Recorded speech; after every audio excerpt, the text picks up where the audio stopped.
नमस्कार दोस्तों, जय हिंद, जय भारत, जय सुहेलदेव, जय विश्वकर्मा, जय समाजवाद। सर्व समाज को मेरा नमस्कार। आज काफ़ी दिन बाद लाइव आए हैं। बहुत बड़े मुद्दे, कुछ ज़्यादा बड़े मुद्दों के साथ नहीं आई हूँ। आज बड़े ही कम समय के लिए, छोटे से समय के लिए लाइव आई हूँ। सर्वप्रथम तो आप लोगों से ये अपील रहेगी कि 27 अक्टूबर को हल्दरपुर मऊ में सुहेलदेव भारतीय समाज पार्टी का 19वां स्थापना दिवस है और हल्दरपुर मऊ में भारी से भारी संख्या में चलकर अपनी सहभागिता दें। जिसकी जितनी भागीदारी उसकी उतनी हिस्सेदारी वाली बात है। अब तो इस महापंचायत को सफल बनाने के लिए आप सबसे अपील है कि आप लोग ज़रूर 27 अक्टूबर को हल्दरपुर मऊ में आइए।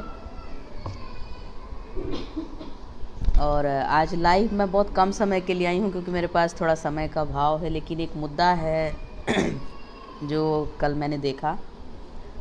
मुद्दा ये है कि महुआ मोड़ से जिलाधिकारी के कार्यालय तक अटेवा मंच के बैनर तले शिक्षकों और कर्मचारियों द्वारा पैदल मार्च की यात्रा निकाली गई थी। और मुद्दा शिक्षकों का और इन कर्मचारियों का ये है कि 60 साल जो लोग नौकरी कर रहे हैं, देश की सेवा कर रहे हैं, शिक्षक जो कि एक बहुत बड़ा महत्वपूर्ण स्तंभ है हमारे समाज का। प्रथम शिक्षक माता होती हैं और दूसरा, पहले गुरुकुल होता था, अब विद्यालय है। विद्यालय में शिक्षक हैं जो हमें ज्ञान करवाते हैं। इनका कहना ये है कि 60 साल नौकरी करने वालों को कुछ भी नहीं, और जो एक बार सांसद और विधायक बन जाता है उन्हें 4-4 पेंशन मिल रही है। तो पुरानी पेंशन बहाली के लिए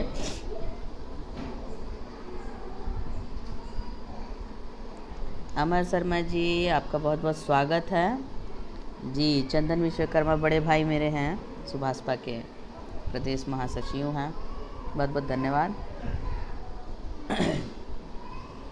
तो मुद्दा यही है कि आज समाज हमारा कहाँ जा रहा है।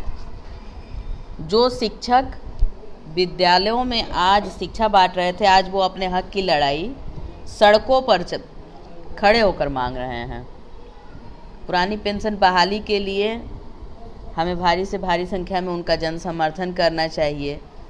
भाई सरकार देखे कि शिक्षकों को उनका हक मिलना चाहिए। जो पुरानी पेंशन बंद हो गई है, 60 साल हमारे शिक्षक हमारे देश के स्तंभ को, हमारे देश की नींव को मजबूत करते हैं। अपनी कलम से, अपनी शिक्षा से 60 साल बड़ी तत्परता के साथ हमारे शिक्षक लगातार शिक्षा को बढ़ावा देकर एक से एक महान विभूति हमारे समाज में पैदा करते हैं।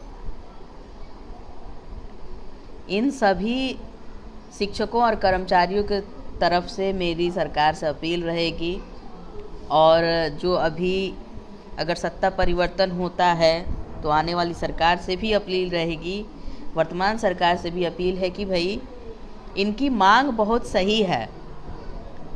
भाई एक बार आप नेता बन के, सांसद विधायक बनने के लिए कोई क्वालिफिकेशन आपका पूछा नहीं जाता है, लेकिन अध्यापक बनने के लिए पहले तो ग्रेजुएशन तक पढ़िए, फिर बीएड पढ़िए, फिर अगर और ज़्यादा पढ़ते हैं तो लोग एमए, बीएड, एमएड करते हैं, टेट निकालते हैं, ना जाने और कितनी परीक्षाएं देते हैं, और तब जाके शिक्षक बनते हैं।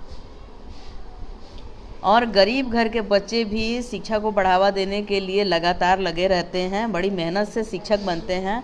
तो कम से कम जो 60 साल अपनी नौकरी दे रहे हैं, अपना काम कर रहे हैं, अपना समय दे रहे हैं, तो कम से कम 60 साल तक इन काम करने वाले कर्मचारियों को इनका मेहनताना मिलना ही चाहिए। 60 साल के बाद इनकी पुरानी पेंशन बहाल होना ही चाहिए।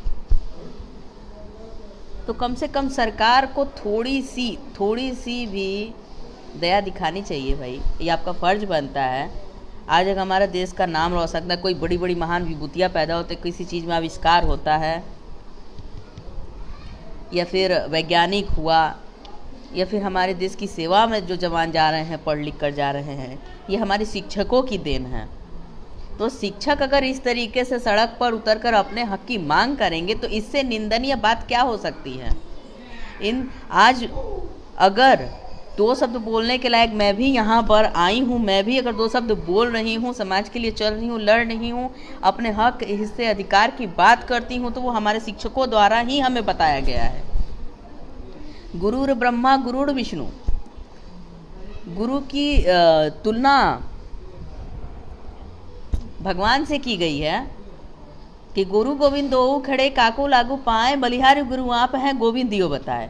बताइए कि गोविंद बता रहे हैं कि गुरु गोविंद से भी सर्वोपरि है, भगवान से भी सर्वोपरि हमारा गुरु होता है। और आज हमारे गुरु सड़कों पर अपने लिए भाई मांग कर रहे हैं अपनी। बड़ी निंदा की बात है। हम लोगों को, पूरे जन समाज को इनका समर्थन देना चाहिए।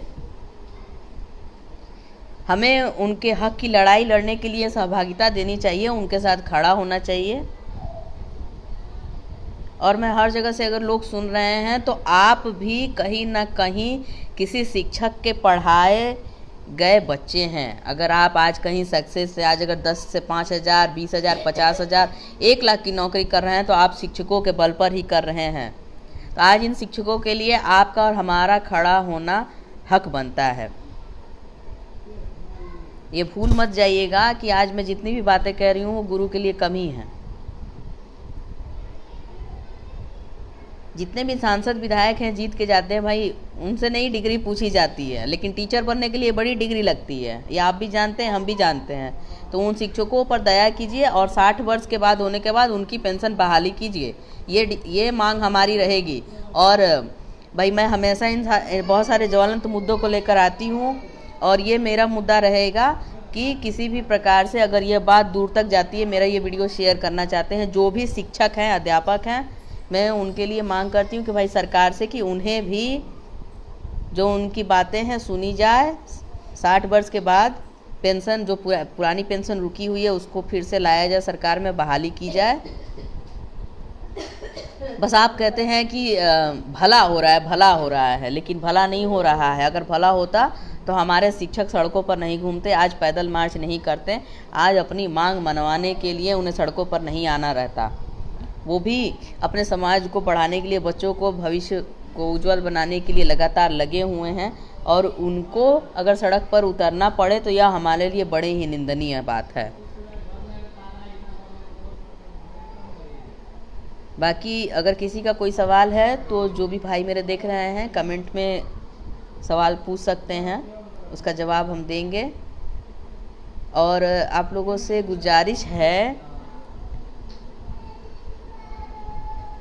कि भाई अपने गुरु को सपोर्ट कीजिए। मैं अपने ज़िले में अपने गुरुओं को सपोर्ट कर रही हूँ और इस बात को बहुत आगे तक ले जाऊँगी।